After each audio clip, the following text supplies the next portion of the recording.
네, 보시는 건 지난달 오거돈 시장의 직무수행 지지도입니다. 전국 17개 시도 단체장 가운데 16위, 부정적인 대답이 긍정보다 높습니다. 지난 지방선거 때 득표율이 55.2%였으니까 5달 만에 무려 16.1%포인트나 빠졌습니다. 자, 그동안의 추이를 한번 보겠습니다. 지난 7월 13위에서 9월에는 16위로 떨어진 뒤 줄곧 최하위권에서 허덕이고 있습니다. 같은 시기 김석준 교육감이 전국 시도 교육감 중 11위에서 3위까지 오른 것과 큰 대조를 보이고 있죠. 오거돈 시장이 과연 미래의 비전을 갖고 있느냐, 또 부산의 청사진이 뭐냐는 건데요. 지난 6개월 동안 존재감을 드러내지 못했다는 평가입니다. 계속해서 관련 내용을 조재현 기자가 전해드립니다.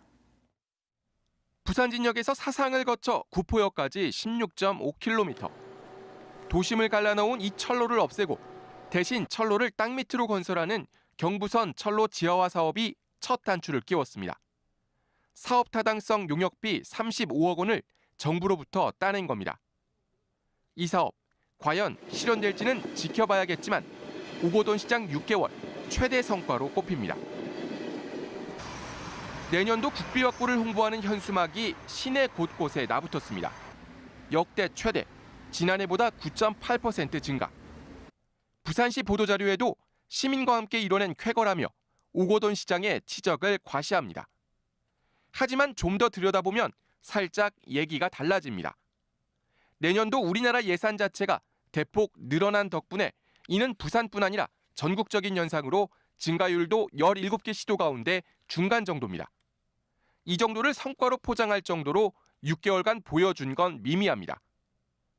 오 시장이 후보 때 선관위에 제출한 공약입니다. 동부가 해양수도 부산의 핵심 사업. 첫째와 둘째가 가덕 신공항과 물류 허브 단지 조성입니다.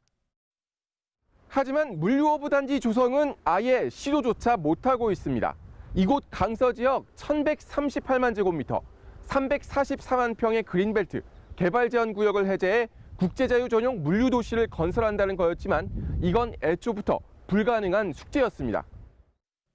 불가능한 일을 공약으로 밀어붙인 뒤 취임 100일 발표한 정식 공약집에선 슬그머니 빼버렸습니다. 유라시아 물류 이렇게 해갖고 나가는 거 없네요.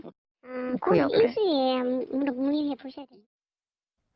취재팀이 취임 100일 공약집을 분석한 결과도 의구심을 지울 수 없습니다. 오 시장 공약의 큰 틀인 5대 분야와 서병수 전 시장의 5대 목표가 상당히 닮아 있습니다. 추진 세부 사업도 80% 가까이가 전임 시장의 공약과 그동안 계속해오던 사업을 조금 개선, 변형한 수준인 것으로 분석됐습니다.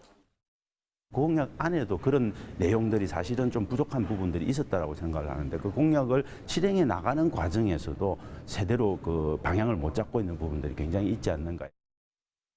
이제 남은 건 가덕 신공항 재추진. 당초 공약대로라면 지금쯤 김해 신공항 건설이 백지화됐을 테지만 아직도 논란은 진행 중입니다. 이 가덕 신공항 공약이 제대로 집행이 되지 않는다면은 내년도 집권 2기로 들어가는 내년도 부산시정에서 우리 시민들의 지지를 얻어내기가 상당히 힘들어지지 않을까. 인맥과 여당 프리미엄에 기대기보단 오거돈표 부산의 청사진을 제대로 마련해 이를 실현하는 전략이 절실합니다. MBC 뉴스 조지영입니다.